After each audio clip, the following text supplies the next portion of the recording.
Hello and welcome back to Scale Me Down. Please like and subscribe to support the channel. And these parts here are for a Sonic binary RC twin that we're going to build and review. My wife Gwen said she'd love to try some first person view, some FPV, in order to get some great air-to-air shots for the channel. And this is the perfect model for the job. The kit came packed in this sturdy double cardboard box. These were the instructions supplied, just these scant diagrams, which is often the case with these Chinese offerings. The first job was to spray the fin and wingtips in bright colours to make it easier for the spotter to see. Don't blame me, Gwen chose the colours. Next, we had to centre up the elevator and rudder servos. Fishing the supplied extension leads down through the fuselage was quite easy due to the many large hatches on the model. Weirdly, these servo screws aren't included, but these Allen wrench ones are from Model Fixins. The tailplane fit is really well engineered. We needed to drill out the horns with a 1.2mm drill. These push rods seem a little bit flimsy, but at least you pull for up elevator.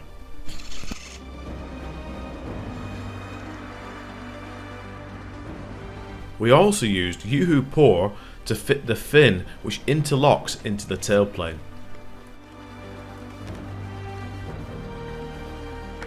Use little keepers made from bits of fuel tube on all the clevises.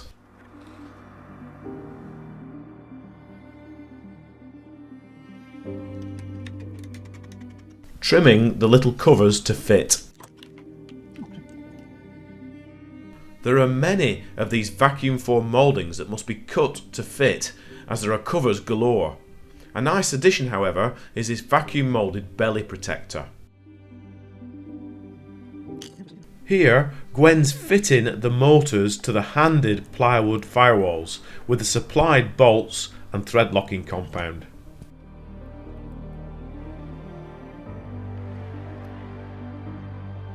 The firewalls fit tightly into these slots, but we added some glue for security.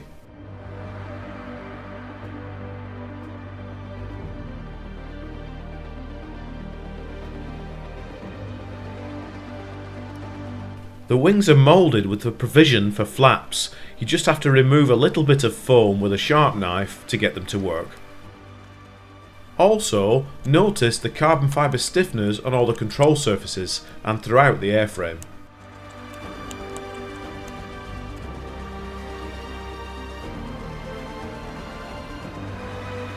The wing servos were glued in using medium cyanoacrylate, CA glue. All the servos supplied were metal geared types, seemed quite good. So, whilst Gwen continues with the build of the model, I've been tasked with the soldering of the electronics. And actually, if you buy the electronics pack that's designed for this kit, there's no soldering required. But we wanted to simplify the assembly of the aircraft at the field. And particularly when you consider that for each wing there will be 3 servo connections and then 1 power connector. So we decided to use 2 multiplex connectors per side to connect up both the wing and power wiring. Here we've used 2 of these multiplex sockets with 6 pins, and we'll glue them together, stacking them thus for both the power and servo connections. And they're going to be mounted in these plywood blades in the fuselage.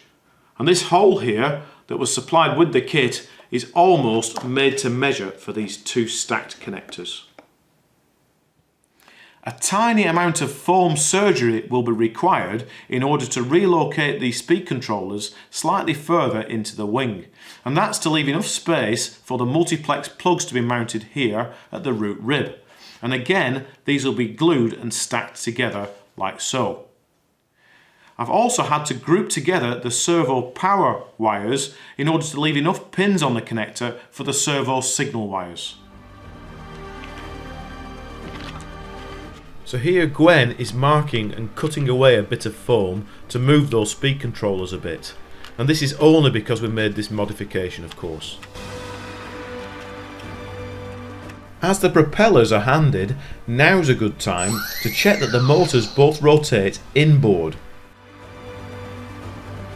before fitting the cowlings.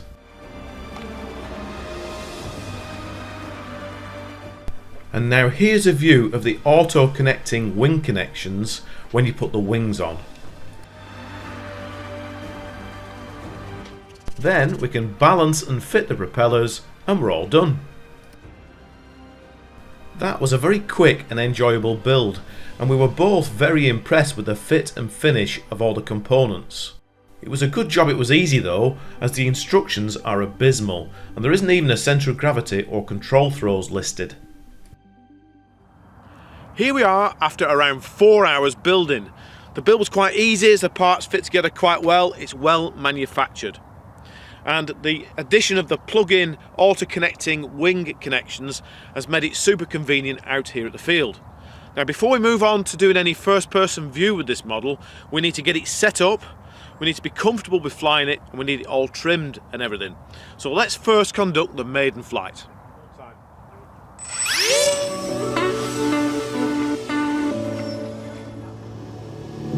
After a bit of trimming, this model soon showed her character.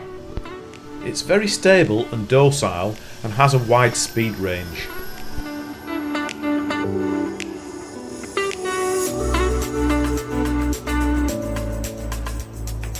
Testing the stall showed that the centre of gravity we'd arrived at was a bit too safe, a bit too far forwards, and that meant we ran out of up elevator before we could provoke a stall.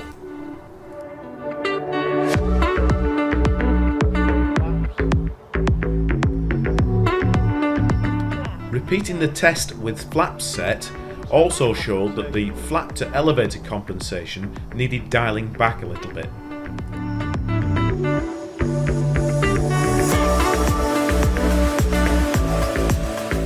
It was all very confidence inspiring, and even though not designed for it, I next tried some aerobatics. This showed there was more than enough power with this setup on a 4000 mAh 4-cell battery.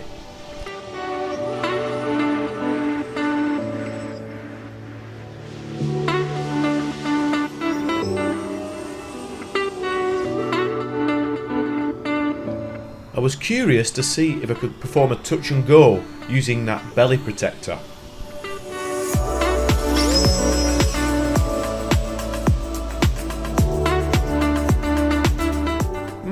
That worked pretty well. The grass is quite damp, so I wonder if you could take off from its belly from a standing start.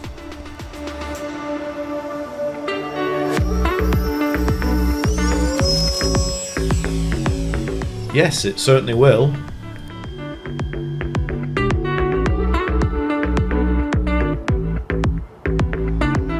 We used 6 minutes of flight for the testing, and that left 70% left in the battery pack, so I'd estimate around a 15-minute flight time.